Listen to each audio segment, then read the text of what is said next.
Hello everybody, I just want to give you some updates on the sound quality car audio project.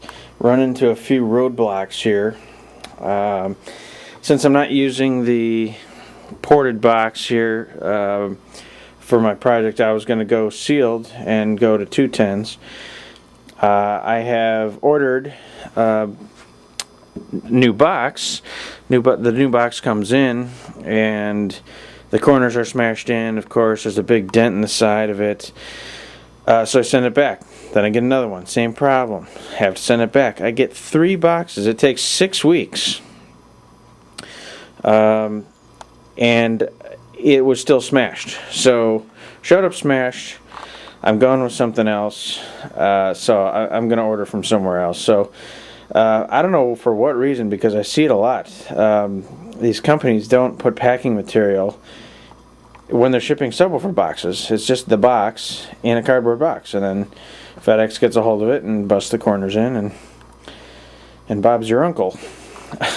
I don't know why they do this, but anyway. Next frustration. Okay. I've been working on getting the inner door skins foamed. So I have the Stinger Roadkill Overkill foam on the doors. I really sealed it up right to the edges, you can see. I just went right around these clips. I think I actually need more room around the clips like this one, because I think that little I've actually got foam in the little flange where it's supposed to move or something, and I think the foam is blocking it. So I got to cut out more little holes around the around there. Also, on the back door, since I got 2 packs of it, I used the full sheet, however it would lay out in the pack for the front doors. The back door I was left with a couple pieces, so it was, each box was enough to do front and back door, but I had to seam the back door. But I put the back door on, and yeah, same problem. These wouldn't push in, the clips wouldn't clip in, and then right here, this is the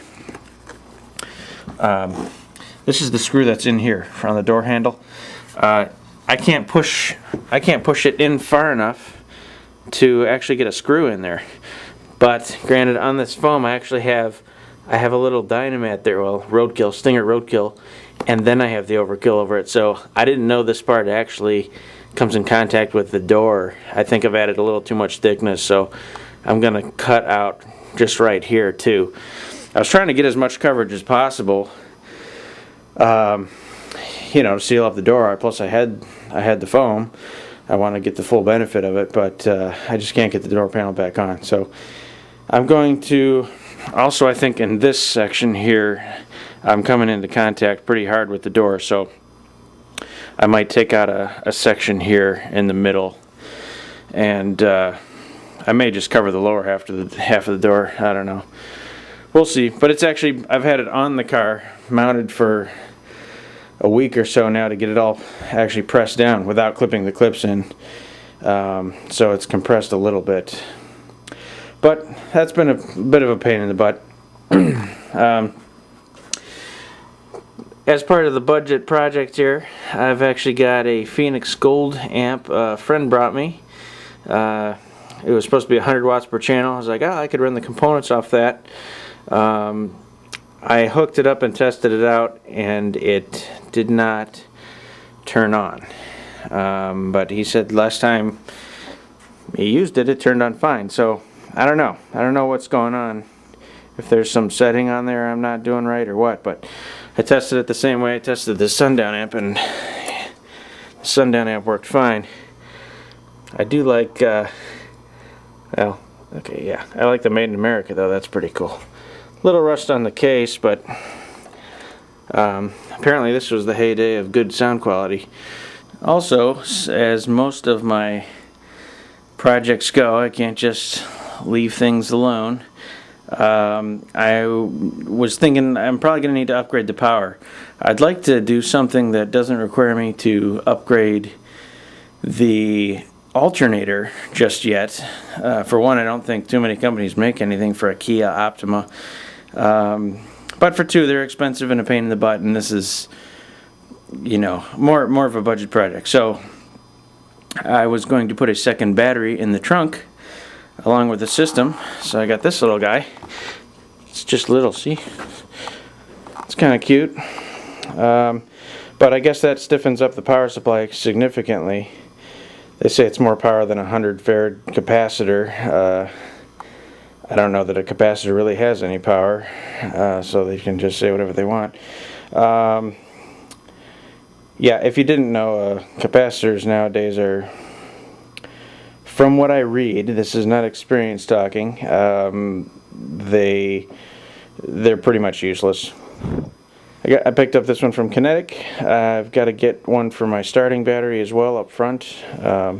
Looks like the HC1800 will fit up there, so I can have a decent amount of power delivery.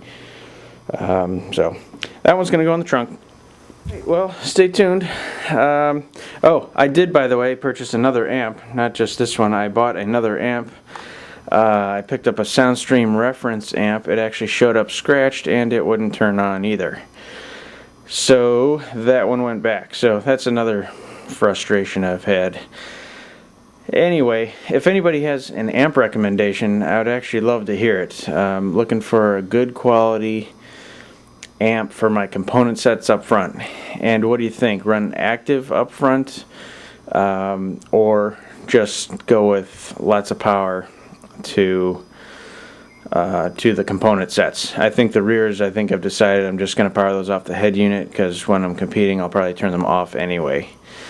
Alright, well, thanks for stopping by, and check back. I will have more updates. We'll see you guys later.